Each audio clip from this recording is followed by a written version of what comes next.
नमस्कार। आज हम पढ़ेंगे कर्नाटक के द्वितीय युद्ध के बारे में। कर्नाटक का दूसरा युद्ध 1745 और 1754 की। 1748 में दक्कन निज़ाम आसफ जहाँ की मृत्यु हो गई। उसके बाद उसका बेटा नासिर जंग और उसका पौत्र नासिर जंग का भतीजा मुजफ्फर जंग के बीच उत्तराधिकार को लेकर संघर्ष शुरू हो गया। कर्नाटक में भी नवाब अनवरुद्दीन और उसके बहनोई चंदा साहिब के बीच में सत्ता को लेकर संघर्ष शुरू हो गया। डुप्ले ने राजनीतिक अस्थिरता की इस स्थिति से लाभ उठाने की कोशिश की। उसने मुजफ्फर जंग और कर्नाटक की सूबेदारी का समर्थन किया। अंग्रेजों का समर्थन नासिर जंग और अनवरुद्दीन के साथ था। अगस्त 1749 में डुप्ले के नेतृत्व में मुजफ्फर जंग, चंदा साहिब और फ्रेंच सेनाओं ने वेल्लोर के समीप अंबूर नामक स्थान पर अनवरुद्दीन को पराजित कर दिया। 1750 में इस संघर्ष में नासिर जंग भी मारा गया।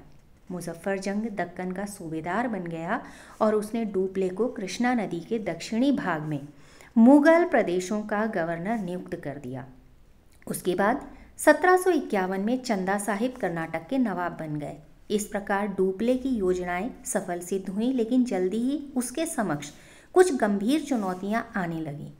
कर्नाटक की राजधानी अरकाट को क्लाइव ने मात्र 210 सैनिकों की मदद से अपने कब्जे में ले लिया। कर्नाटक का नवाब चंदा साहिब 4000 सैनिकों की मदद से भी अरकाट को दोबारा प्राप्त नहीं कर सका। 1752 में स्ट्रीगर लॉरेंस के नेतृत्व में ब्रिटिश सैनिकों ने त्रिचनापल्ली में भी फ्रांसीसियों को खदेड़ दिया। त्रिचनापल्ली की हार से डुप्ले की सारी योजनाओं पर पानी फिर गया और 1754 में गोडेहू को डुप्ले के स्थान पर भारत में फ्रांसीसी प्रदेशों का गवर्नर जनरल नियुक्त कर दिया गया। अंग्रेजों के प्रत्याशी मोहम्मद अली को कर्नाटक का नवाब बनाया गया, लेकिन हैदराबाद में फ्रांसीसियों की स्थिति अभी भी सुदृढ़ अवस्था में थी। कुल मिलाकर यह कहना होगा कि कर्नाटक के दूसरे युद्ध से फ्रांसीसियों की योजनाओं को कुछ ठेस पहुंची, जबकि अंग्रेजों की स्थिति मजबूत हो गई। आज के वीडियो में इतना ही।